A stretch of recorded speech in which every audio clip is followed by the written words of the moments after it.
Good morning. My name is Pastor Lou, and I am starting today what I hope will be a regular new program that we're going to be doing, which is a reading and discussion of the Bible. I'm doing this as a companion to my Tuesday night gathering on Zoom. Of course, the conversation and discussion is much livelier on the Tuesday night program, and I'm going to try to follow this program on YouTube, so that if you're watching this and you're on YouTube, you will be able to, I'm waiting for my phone to clear, of course, you will be able to join on YouTube and then also send me questions or comments on the Facebook, the YouTube page. I'm going to see right now if I am logged on here on the YouTube page.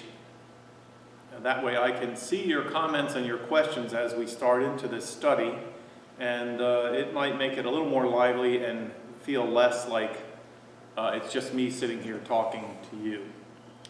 Okay, so I'm on the program. And I think I can see now if you...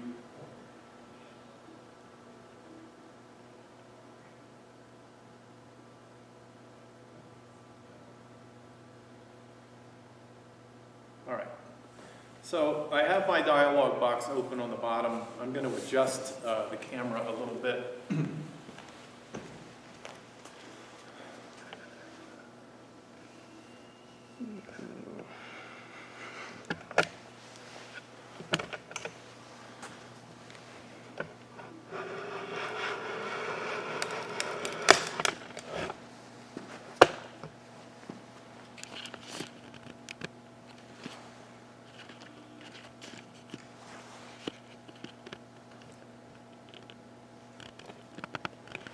I'll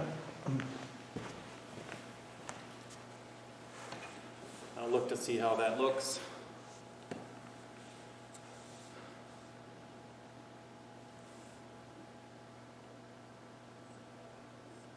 Oh, my head cut off a little bit.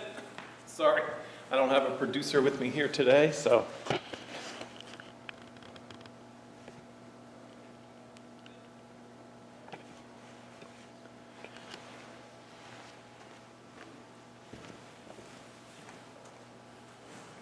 All right. Let's see how that looks.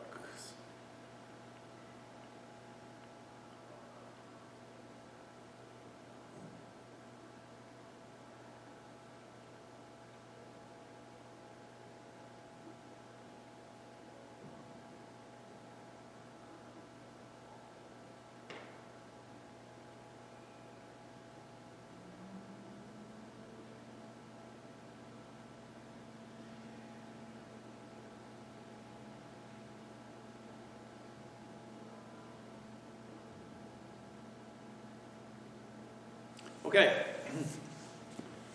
so today is really a day of getting started, as you can tell by the slow ramp into the study. But I just decided that if I waited another day to do this, it's getting later and later. So I want to talk to you a little bit about the method of study and the purpose of this study. I have been meeting with a group now for, I think it's a period of 4.5 years.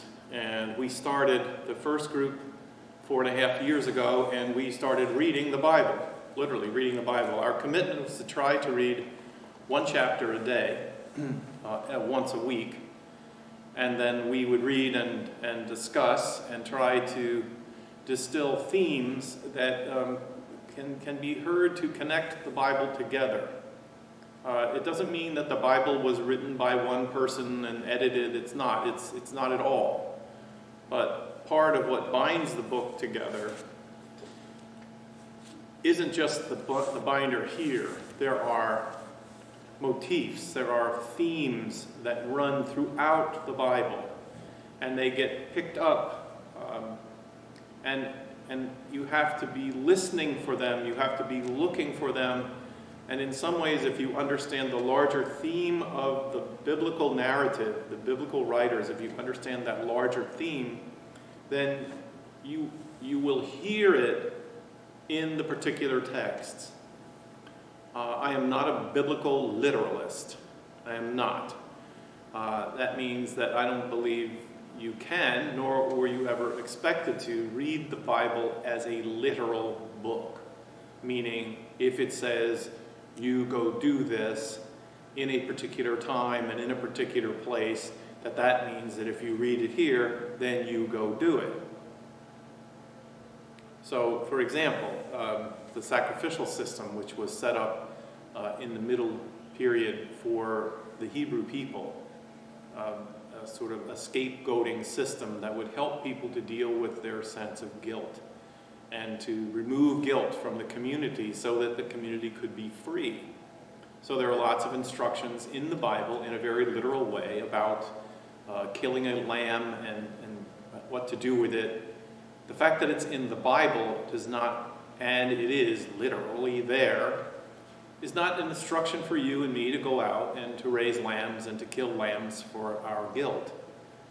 The Bible needs to be read in its context.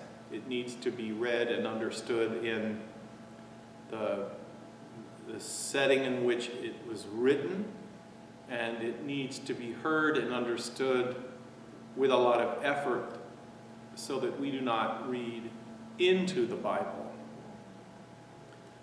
Reading into what it says is offensive. It's offensive in relationships if people do it, if they always assume they know what we're thinking and they're not paying attention carefully to what we're actually saying. And we infer or we interject our own sense of what they must be saying. That's annoying in relationships. It's also annoying in relationship to the Bible. One of my pet phrases that I repeat often is letting the Bible speak for itself. And by letting the Bible speak for itself means that we work very hard to remove distractions, to remove false interpretations. And I use that word false, meaning people that have interjected their own need to have it say something and therefore make it say something. The Bible can be and has been used in that way for centuries to prove someone's point and reinforce it and saying, well, the Bible says that. People used, probably the most egregious and most recent case for us is how Christians, readers of the Bible, used Bible texts to justify the slavery that took place in the United States, buying and selling of people. And they were, the whole concept of it, the whole economy of it was all justified. It was all based on and sourced by turning to chapters and verses in the Bible and saying, see, the Bible supports this. The Bible says the races should be separated. The Bible says that the descendants of Ishmael would always be enslaved. The Bible, on and on and on. And if you look carefully, more carefully at how the Bible was used in that period of time, you begin to understand why it is so important that we be very cautious not to use the Bible in that way today. If you want the Bible to have authority, and I believe the Bible does have authority in our lives, but we don't prove the Bible has authority by glossing over the difficulty sometimes of understanding what its authors meant. And what they meant then and how it applies for today. It's still a challenge. And if you gloss over that part of it, you don't end up listening, technically, you don't end up hearing the Bible at all. All you hear are the priorities and the values of the person who's interpreting the Bible. So, with that said, then I'm going to move to just talk briefly. I think the last time that we had met together as a class, we we had attempted to begin and read the book of Job. And just for connectivity's sake, I'm going to do a little bit from the book of Job today and talk a little bit about the themes that emerged. Job is one of the most ancient, it is the oldest text we actually have. The Bible is not put together chronologically. The books of the Bible, if you were to put them together in terms of the age of the manuscripts, the time and authorship of the manuscripts, you would put Job first. It goes into the category of prehistory. There's no indication in the writing of the time when the author imagines Job lived. He lived in that once upon a time land. And that doesn't mean that it's a fairy tale, or doesn't mean that it's not true. All of that is not helpful. But it means that you need to understand, or it's good to understand, that the book of Job is poetry. It falls into the category of biblical poetry, theological poetry. And Job is the figure, the main figure in the theological poetry. And the time, the actual time in space of when Job lived is not determinable from the text. Because the encounter between God and Job is larger than time. It happens today. Its themes are relevant for today, as they were relevant for people in the 1500s and in the year 3500 BC. This is an ancient text. This is a word from the people that I like to refer to as the ancient wise ones. These are the mothers and fathers of the understanding that we have of the God of the Hebrews. It's included in the Hebrew text because the God that is described in here is heard and seen as the same God who talked with Abraham and who walked with Moses. There's a continuity, and that's why the book of Job belongs in the canon or the collection of the Hebrew Bible, and then the Christians have embraced that same standard. So Job, when Job mentions God, it's understood that the God of Job is the God of the Garden of Eden, the God of Abraham and Sarah, the God who parted the waters. This is Jehovah. This is Yahweh. This is a God with several different kinds of names, but in the tradition is accepted as all our tradition and referring to the same God. Job presents some very interesting ideas for us to think about in our own lives.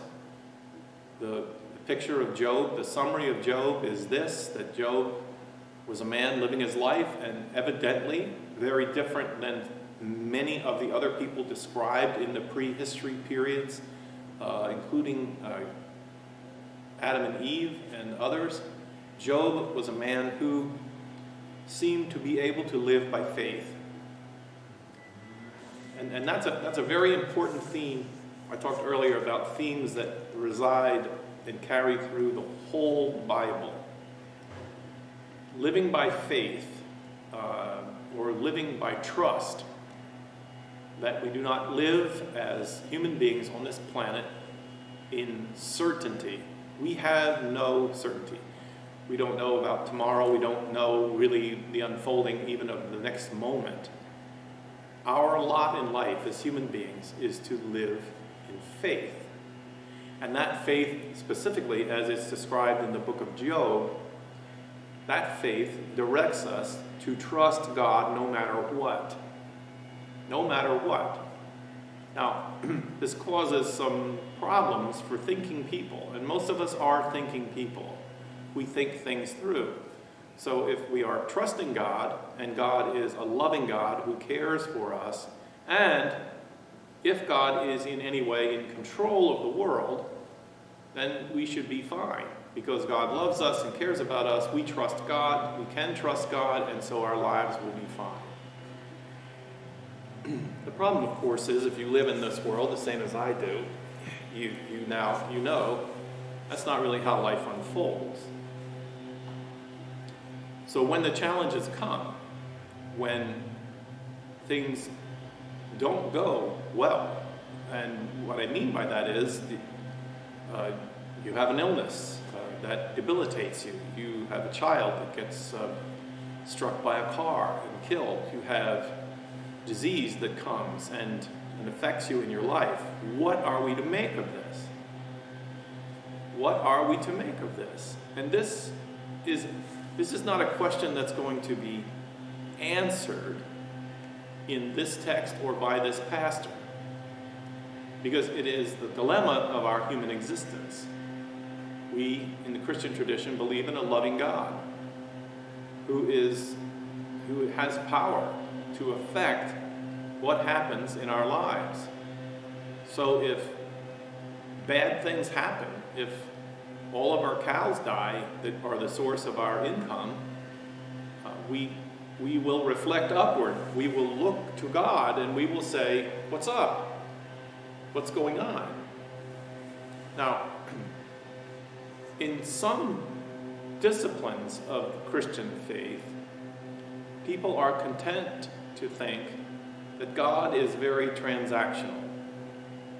And what that means is that God is very much, you do well for God, God will do well for you. If you do well, you'll do well. And God will see to that you can trust. That's the trust deal. That if you trust God and you do your part, then God will do God's part and your life will be fine. Job is not written by those. It's not written from that life experience. The narrative of Job imagines, projects, that in the great behind-the-scenes experience of life, God is God. God is the creator, the redeemer, the sustainer, but that God is engaged with the creature, with humans. We're engaged. And so in what really is actually a very, to me, troubling and strange narrative, Job describes a conversation in the courts of God. And however you imagine the domain of God, I mean, if God's heaven, if God's dwelling place is up there, then you can look up and imagine God sitting on a throne or on a chair in a room, and there is a community around God. There is a community around God. I cannot tell you, because the ancients did not press it too far to say who makes up this community. But in the complexity of God, and this is important. I know we're not reading the text yet. This is important in terms of getting a handle on, this is a Hebrew text. This is a Jewish text. This is not written by the Greeks or by the Romans. This is written by the Hebrew people, who their concept of God and of life and of creation is very simple. It's very direct. In this world, you can count on three realities, really. There's some shading, as you'll hear, but there are three things that are really real. God is really real in every dimension. And what I mean by that is, in a spiritual way, in a physical way, in every dimension of reality, God is. They also believe that human beings are real. They're not figments of imagination. They're not spirits trapped in physical bodies. They're real. They are physical creatures made of the earth, but the blending of earth and spirit is it's complete, it's total, it's effective. That's what makes a human being, the blending of the Ruha of God, the air of God, the breath of God, and the experience of being human is real. So in the list of what things are real, there's God, there's human beings, and then there's everything else. There's the created order. This is why Genesis goes into great length to talk about God created the water, the seas, and the land, and the dry land, and the air, and the birds of the air, and the fish, and all the elements. There's a way in which the descriptions in Genesis are saying to you everything else that God created, the planets, the universe, the firmament, as they would have described it in the ancient times before telescopes. These things are all made by God. And that's pretty much it. Now, I'm leading up to say that you can do it, but I think you shouldn't. Read in the narrative of Job the idea of a fourth reality, which is evil itself. That evil also exists in the world.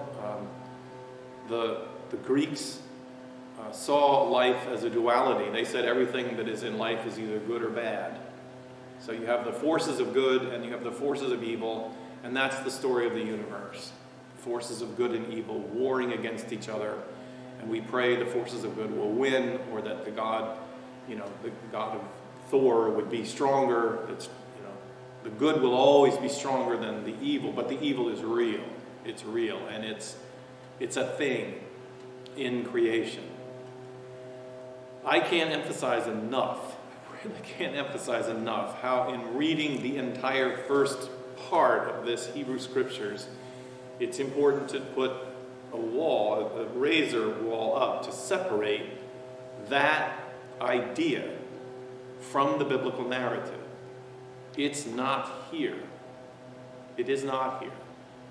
What we call the devil or Satan,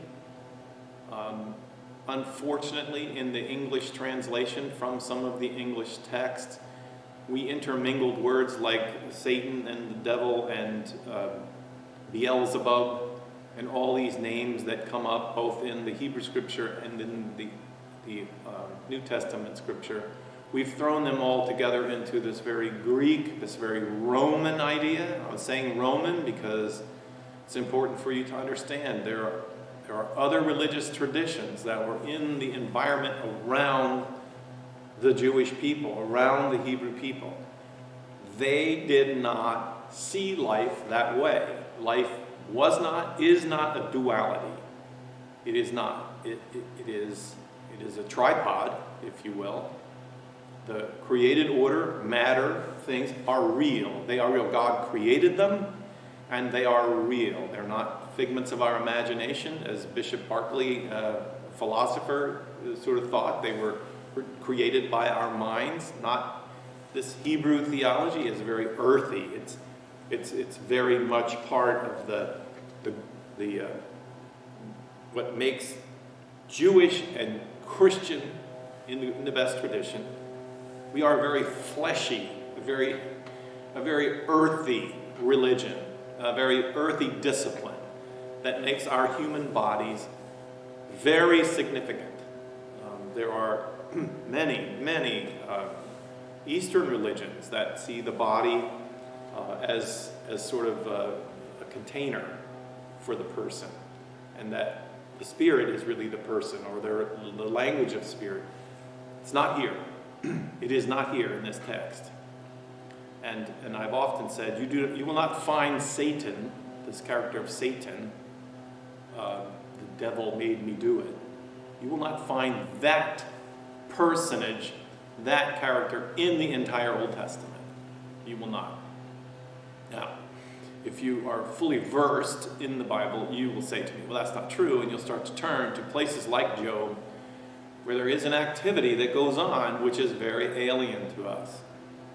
It's alien to our culture.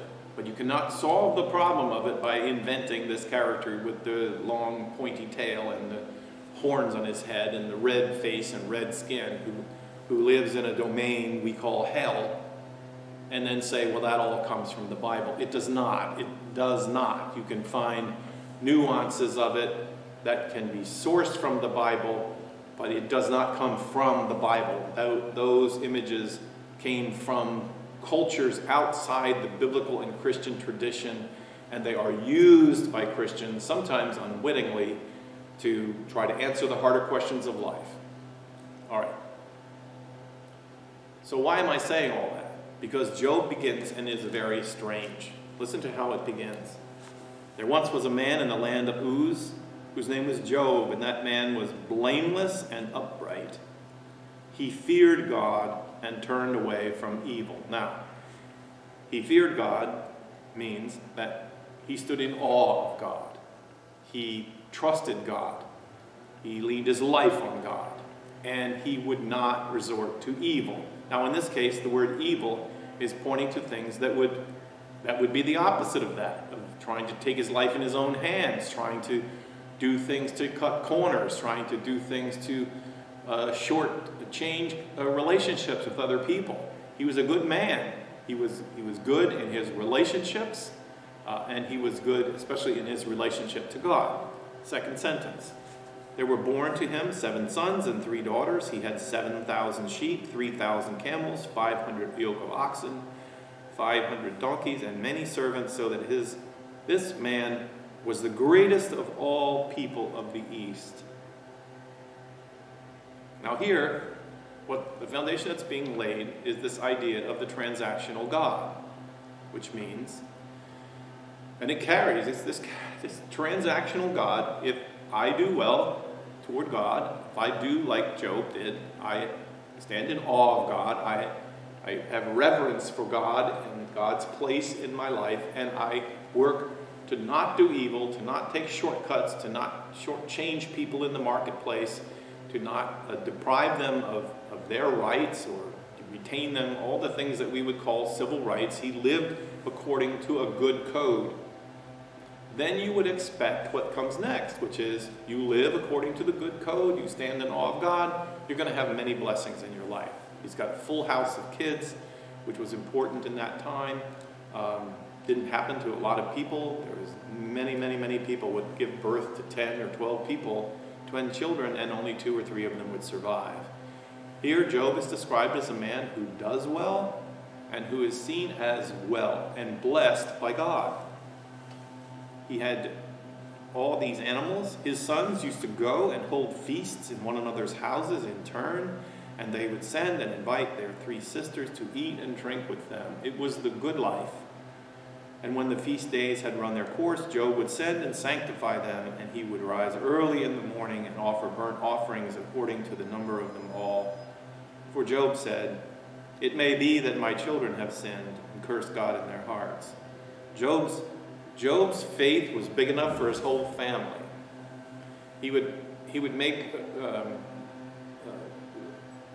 atonement just in case his children had not lived in good ways. He was working in some ways with an abundance of faith in God, an abundance of faith that said that he could pray and offer atonement for his children so that they would stay in great and good relationship with God. That every door was sealed in terms of this family's relationship with God. One day, the heavenly beings. Now, here is where it becomes very, very interesting. And I might lose you. The author of Job might lose you. Because what it says is that one day the heavenly beings. Now, who are the heavenly beings? The sons of God. The smaller translation in my Scholar's Bible gives a little A at the top and says the better and more clear translation of what's written is, one day the sons of God came to present themselves before the Lord. Now, I thought there was only one God. And who are the sons of God? What is this community of beings called the sons of God? Who are they? What is this concept? And I would advise you not to just gloss over this and make it nothing. It is really important to be aware that in the Hebrew, the ancient wisdom, the Hebrew text, there's a population in heaven. And they refer to them in various ways. one seminary professor of Old Testament said you could call this the court of God. That God is many-faceted. Christians are very familiar with talking about three in one. You know, a spiritual element of God or person of God, and then the bodily person of God in Jesus or the Christ, and then God who is the source of all things. So Christians have also this sense of a community of the Godhead, of God. The domain of God includes many. It can't be singular. Even though God is singular, here is an ancient rendition of this with these sons of God. Who are the sons of God?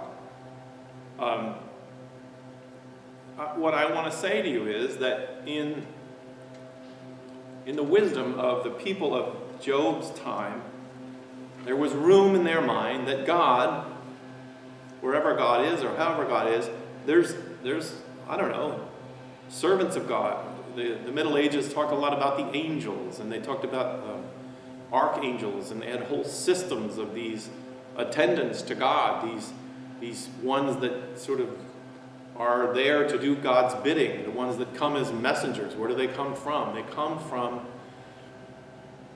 a court of God, a court. As my professor used to say, God holds court. And God holds court with God's cabinet ministers. Who are they? Well, we don't really know that much about them. It's not elaborated here. It just assumes that you understand that in the realm of God, there's conversation, there's relationship, and is it angels? We don't know. It's referred to as sons of God. These are children of God. But not in the same way, I'm going to say, that the text talks about human beings as children of God. These are not human beings. This is an imaginary diversification of the concept of God. And here's where it gets really hard. If you're going to understand Job, you have to you don't have to agree with this, but what I always say is don't make it what you can agree with just because it's difficult. Is it hard for us to go, wait, what? There's a court, there's a cabinet room in the domain of God, and God sits behind the resolute desk, and then God has a minister of, water and air, a minister, what? I agree. But please give room for it, because it's really what the text is pointing to. The text is pointing to an idea that God is multi-dimensional, but one, and you got to do that before you can get to the next step, because the next step, I think, is the hardest. The next step is in that council, in that cabinet, in these servants of God, there is this one who, in the English, unfortunately, and here we go, in the English is translated as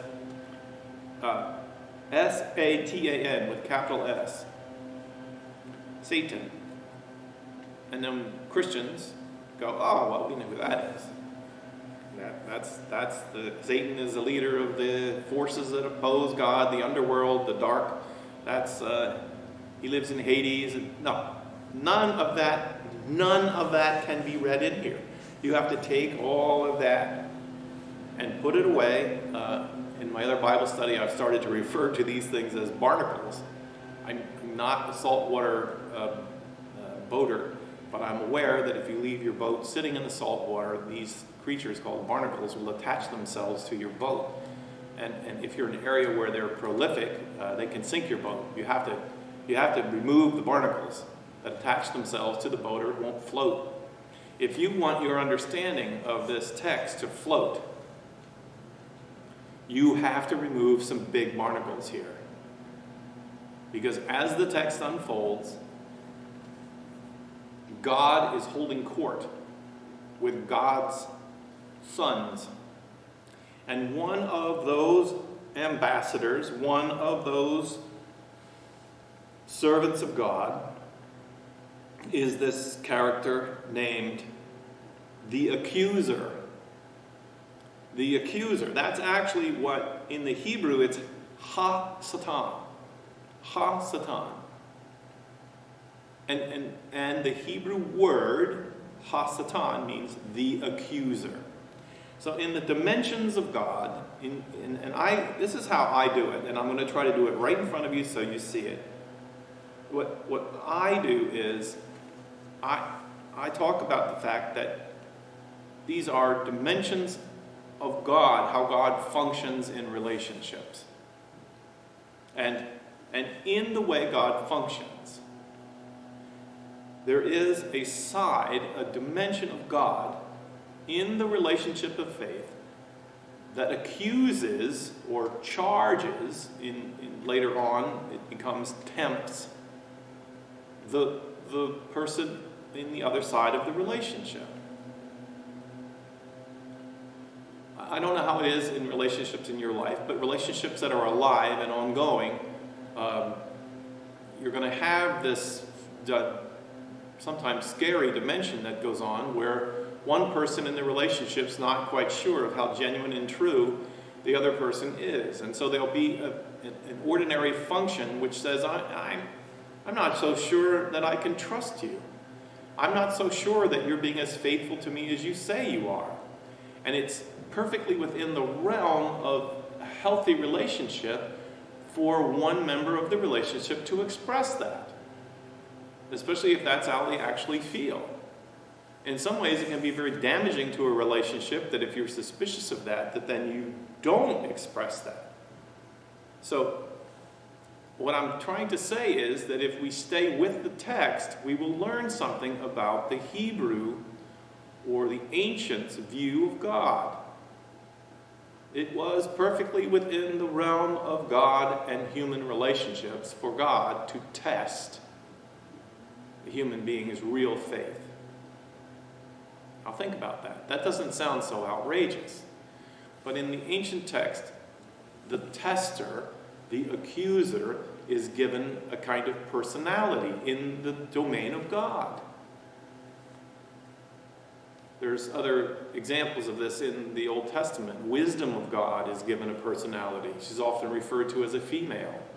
That the wisdom of God. The wisdom of God is the dimension, if you will, of God's personality or God's existence, which is wisdom. In this case, there is relationships with God. God is involved in deep relationships, not superficial. Superficiality will not work with this God of the real world and of real time. So a demonstration of that is that when God holds court, God's looking around at God's court and sees that the accuser has come into the cabinet meeting today. And God says, basically, the Lord said to the accuser, "Where have you come from?" It's a dialogue going on with God in God's court. Where have you come from? I'm reading now, and I'm telling you when I'm translating this, I'm hearing it that God is saying, okay, where have you been? What do you have to report? You've traveled the earth. You are the one that tests to see if humans' promise of faithfulness is good, is true, is on course. Where have you come from? What have you seen? What do you have to report? And the tester says, I have come from going to and fro on the earth and walking up and down on it. So the tempting, the testing element of God has visited the earth and is exploring. I don't think, because I wouldn't be telling you otherwise, I don't think that it's moving off the text to say that this is the ancients' way of saying that life tests us. When you go to and fro in this life, you go up, you go down, you go in, you go out, you live your life, you live it, you are going to come against tests. The accuser is going to be present. There will be trials and tribulations. The language of the New Testament is full of this, that there are things that come. Some people talk about the fact that those trials and tribulations are good because they purify your faith. They'll help you to get more clear. But you got to back up and go, okay, but they're there. And in the ancient and monolithic view of the Hebrews and of the precursors to the Hebrews, this was a function of God. It comes from the court of God to test you. You say, I fear God and fear no human being. Well, life will find out whether that's true or not. You ever have that? You have that experience at all? You say, I put my life in God's hands. I want to trust and walk with God. And then as soon as you take a step out into life, you're going to have things that will come at that will test it and try it. This, in the Hebrew mind, was, in some ways, it was a function of God. It wasn't, you didn't have to invent the Lord of the underworld. It was a function of God. God would do this. God brings trials and temptations. And part of that is, the accuser is there to see if your faith is real. I've often said this, that when you think about this value, this way of describing fair relationships, what it really says is that, if you're in a relationship with a person and you suspect them of being, maybe you suspect them of taking money out of your common checking account, and you think that they're not being faithful with money, and maybe you think that they're going off and gambling, and you have the suspicion, and so it leads you to not have the same faith in this person that you used to have. In the Hebrew value, the family values system or relationship values, it was perfectly okay for you to investigate whether that faithfulness was real or was faltering. And you could do it by setting a trap. You could put money, a nice big juicy pile of money out somewhere where it could be taken. You could get someone to call up your partner in relationship and say, hey, do you want to go to the track today instead of going to work? It was all right for you to tempt, to accuse, in a way, your partner of being unfaithful or unreliable in the full dimensions of their faithfulness. And that was okay for you to do it. I don't understand much about criminal law, but my understanding is that in the United States, police officers, in order to catch someone in criminal activity, have to be careful that they don't entrap them, that they don't set up a situation that is so tempting, that is so irresistible, that the person gives in and their behavior is wrong. But the court has that word, entrapment, that you have unfairly stretched their fidelity or their reliability, and therefore they cannot be prosecuted because they were entrapped. And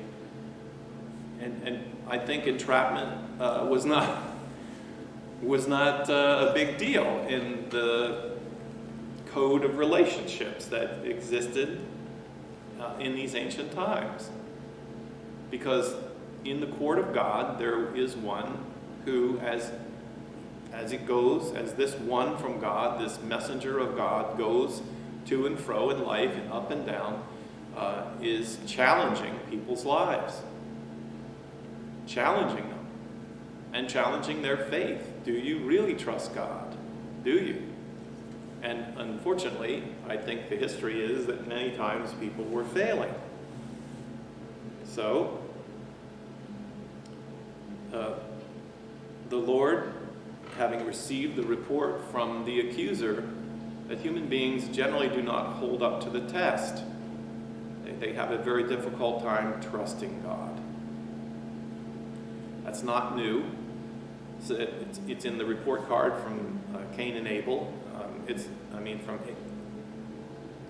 Eve and Adam. It's in the report card from Cain and Abel. It's in the report card from Abraham and Sarah. Go all the way through the whole text. It is a common theme. Human beings do have difficulty living life on life's terms as described by this God, this ancient God of the Hebrews and our God today. Trust in me. They don't, as soon as difficulty comes along, more often than not, we humans fail in this test, and our faith is proven not strong. So God hears this report from this ambassador at God's court, and then says, the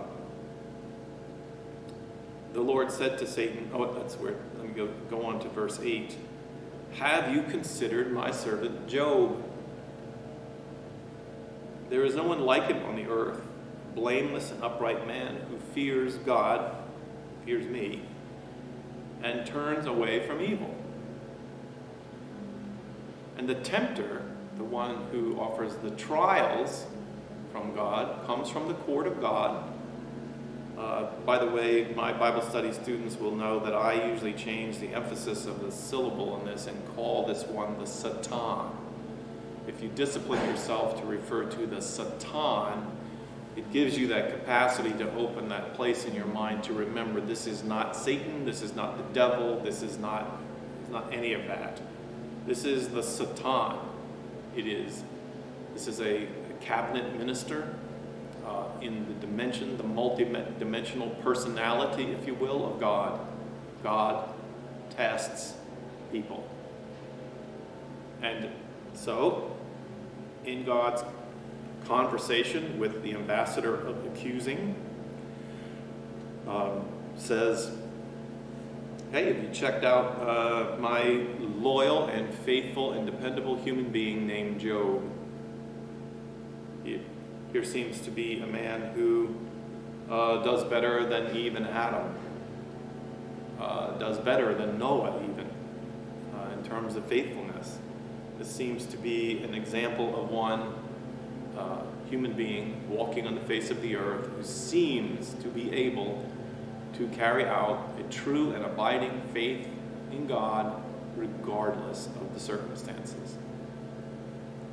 And Satan says, well, does Job fear God for nothing? In other words, does God trust you, God, no matter what? You see, this is what the ambassador of accusation does in the court of God. It asks this question: have you not put a fence around Job and his house and all that he has on every side? You have blessed the work of his hands and his possessions and have increased. You have increased his, of course he has faith in you. Of course he trusts in you because his life is going superbly. And you have that transaction with him, God. He trusts you, and so you bless his life. That's cool. I mean, so he trusts you more, he gets more. He has more kids, everything. It seems to be that Job does well because Job believes well, and Job believes well because he does well. This is the argument that the cabinet minister of God's court is saying to God that proves nothing. It doesn't prove that Job is faithful. It doesn't. So, the accuser says, you have blessed the work of his hands, and his possessions have increased in the land. But now I challenge you. Let me do what I do. Let me, the accuser, do what I do. Stretch out your hand now and touch all that he has. Take away the blessings, and he will curse you in a moment. Which means the accuser is doing what the accuser is supposed to do, and that is finding out whether your faith is real. It doesn't, to my cultural and ethics sensibilities, it doesn't seem fair. Like, really? So this is God now just, I don't know, what? Well, God is a God of real things. Superficial relationships won't do. And so God moves beyond the superficial, because the ambassador of the accuser says, take away his blessings and he will curse you. God in the court, in that day in the cabinet meeting, says to the accuser, okay, you shouldn't be surprised. It may upset you, but you shouldn't be surprised that in the realm of the domain of God, God sees it as in God's rightful side of the relationship to make sure that you're reliable, to make sure that the human being is reliable. Very well. All that he has is in your power, he says to the accuser. God says to the accuser, only do not stretch out your hand against him. Don't kill him. Do not kill him. And so the accuser went out from the presence of the Lord. The cabinet meeting is over. Now, I'm going to argue again. You'll probably get bored with me repeating this over and over again. This is not a conversation between heaven and hell and a deal made between God and the devil. It is not. It is a complex conversation inside God's self. God is a complex being. And in that, God has conversations inside. The mercy of God can talk with the justice of God.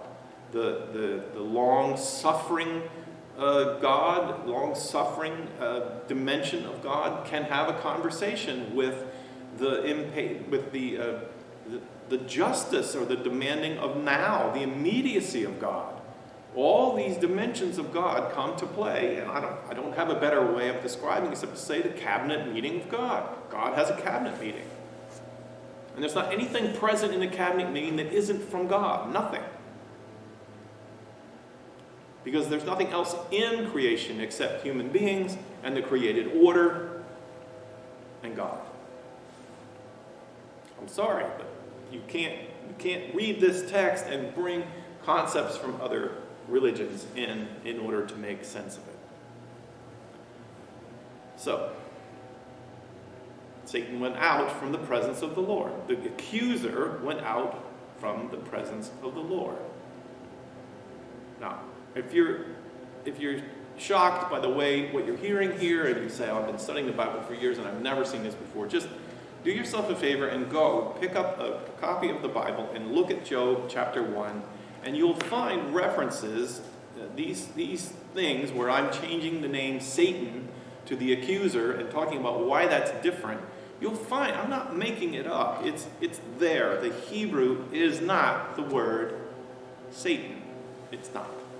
Especially not the devil. It's just not the same.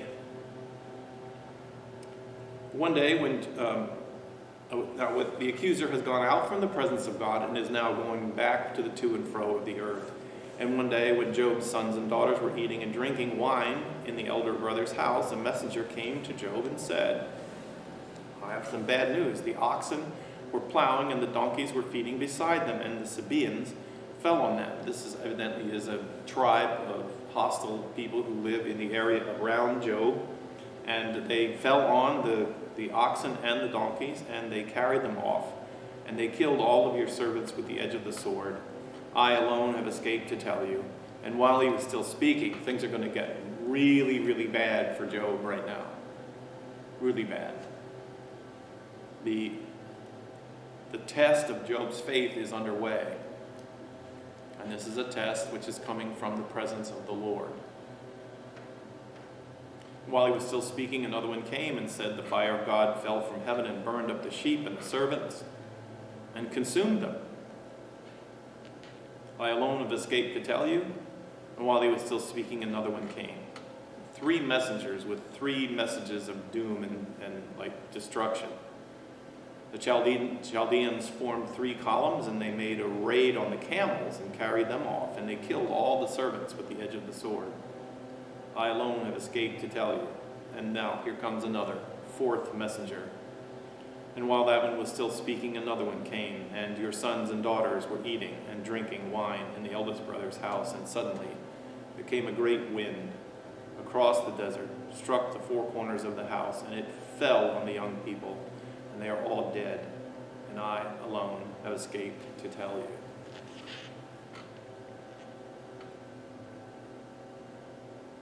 And it came on him in a hurry.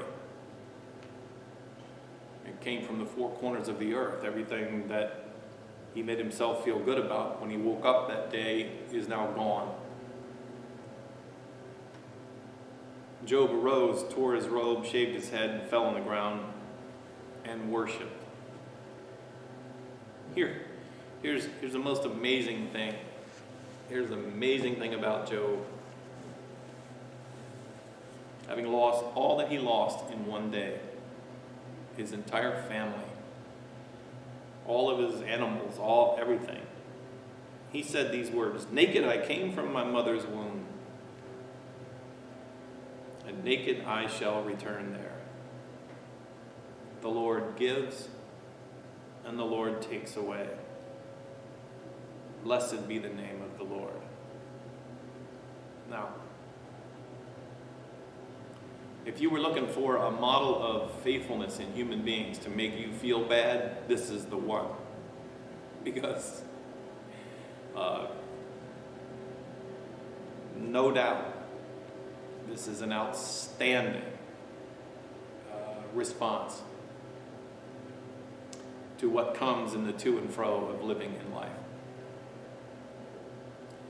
In all this, Job did not sin, and that's a complicated word, that little three-letter word, sin. Sin is what breaks the relationship. Anything that breaks a relationship is a sin. It severs a bond. So Job did not sever his bond with God in any way, nor did he charge God with wrongdoing.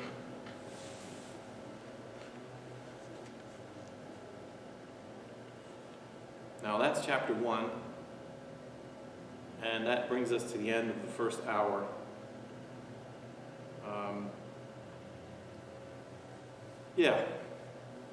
It's a lot. There's a lot in chapter 1. There's a lot of foundation laying. There's a lot you have to hear from me, and in some ways, I guess, trust me that I'm trying to lay out the text for you in the way that I believe will give you the best ability to hear the Bible speak for itself. Sometimes when it's complicated and you hear images about God and the way God is and who God is and God talking to other people, you want to import ideas that are alien to the text in order to help you to understand it. I get that. But mostly my plea is that you do not invent this Hebrew character, this Hebrew name of, it's not even a name, the Hebrew H-A-S-A-T-A-N, Hasatan, is the dimension that says, I don't think you're really faithful. I don't think that you're really... And being accused doesn't mean that you're guilty. I guess it just popped into my head that this is the prosecutor of God. It prosecutes your claim of faith. It tests it. It brings in witnesses that says, I accuse you of not being faithful. And then, of course, you may prove to be. As alien as that feels to me,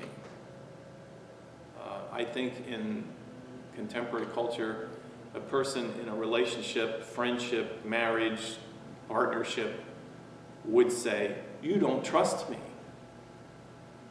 You don't trust me. You set up a bogus business deal with all kinds of things to see if I would skim money off the top. You did that. Why? To see if I was reliable? You don't trust me. That's, I think, what would be coming forth in our culture of relationships. If Job knew, and he doesn't know, what was going on in the cabinet meeting of God, Job's talk back to God would be, so you don't really trust that I am faithful to you. You don't really trust that my claims of fearing you, of living in awe of you, that they're true. You don't trust that. And that would be our culture value being laid on this. This value in this culture says is perfectly fair. You are to be trustworthy. And be glad if a partner in a relationship tests you and you prevail. Now, this test that is thrown at Job is unbelievable. It's staggering. The dimension of loss that comes rolling into his life. Now, for everything else that might be hard to think in real terms of this being a real story, that is not one of the ones that's hard. It may not be your life, but you know of people. At this point, I often tell the story of my friend that I went to high school with, who lived not too far from where my parents lived, and he got married and had children. He had 3 kids, and he was living his life. He was a farmer, and it's almost as fast as Job, almost as fast as Job. And one day, he was a man who was married, who had 3 children, and he was working. He had a farm. He had a life that was going on, and things seemed to be good, very good. He was a member of my church in that community. And then one day, just like this, one day, his wife, while taking a shower, fell down on the floor of the bathroom with a massive brain aneurysm, and she died. She died. And before the ambulance could get there, she was dead. And so the family marshaled itself together. She was, you can imagine, she was a key member of this team. And their oldest son was so profoundly affected in his life, I think he was about 10 at the time, by the loss of his mother and the way she died, that within 1 year, that son also died of some unknown virus. So, for my friend, he lost his wife and he lost his son within 1 year. And I guess this would be the challenge to the 2 remaining children. 1 year from that day, he himself died. He died of some unknown cause of death, a virus, they said.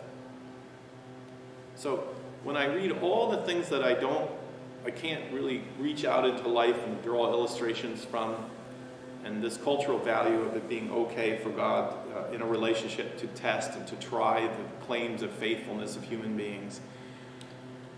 I don't know, maybe it's because I don't always feel like I would pass the tests. I don't want that to be okay, because I'm not sure I would always pass the test. Please, what does the Lord's Prayer say? Lead us not into temptation. Lead us not into temptation. Why? Because you know God as well as I know. If you lead us into temptation, we probably won't pass. We'll probably fail. Job doesn't fail. Does not fail. Naked I came from my mother's womb, and naked I shall return there. The Lord gave, and the Lord has now taken away. Blessed be the name of the Lord. Wow.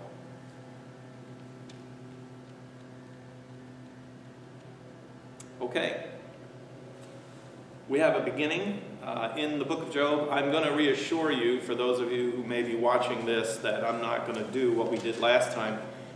Job, it's most of the juice and the really important things that we can learn and think about. We got a full agenda in the first 3 or 4 chapters. And I'm just going to go through them again, because once you get through the first 3 or 4 chapters, I'm not criticizing, but I'm just telling you that in the book of Job, which turns into a poetry of lament about how hard life can be sometimes, and how people don't understand you, and people come and accuse you of a bad transactional relationship with God. What backfires for Job is that in the beginning, it was seen as if he had a good life, and he had children and blessings and everything because God favored him because he was faithful. But the text starts to chip away at that, And it begins to lay a foundation that you can be faithful to God in all ways and still have a miserable life. And your friends who don't understand that will come around and say, you have a miserable life, you must be doing something wrong. You have to be.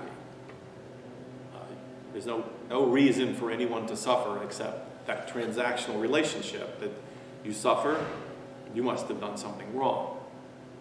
You're suffering now, you must be doing something wrong. So repent from what you're doing wrong, and then your life will return to blessing. It's deep. It's deep. Not like that, according to the ancient. And then when you go further and further into the book of Job, you begin to see this rehearsed over and over and over and over again. In a time of pandemic and suffering, it's a very, very depressing and difficult book to read.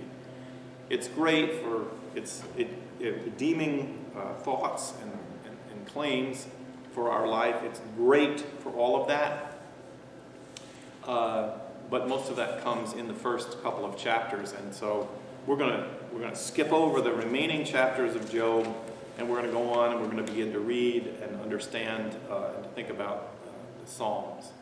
So we'll read through the book of Psalms. I think that would be a really good, it's a good time. It's a good time to turn to read the Psalms, to understand the dimensions of relationship that human beings describe in our relationship with God, and to see the whole range of what happens when a human being takes up this challenge to walk with God. Most of the Psalms are described as a Psalm of David, and so we'll get to that, but we're going to come back next week, next Wednesday at 10 o'clock, and we're going to explore a little further into the book of Job. We'll hear more right from Job himself about this experience, and then we'll also begin to hear from, we're going to hear from Job's friends and listen to Job. Just hear it one more time before I go. Naked I came into my mother's womb. Naked I came from my mother's womb, and naked I shall return there. The Lord gave, and the Lord has taken away. Blessed be the name of the Lord. Thank you, my friends, for coming today, and I'm glad in some ways we had a small audience today for the live part. Don't forget, if you're in the live community, to take advantage of that little space at the bottom that says Chat Publicly as High Mountain. Put your comments in there, your questions in there. Don't be bashful. It's okay. I'll see them, I'll respond to them, and try to develop a culture that gets a dialogue going for this part. Okay?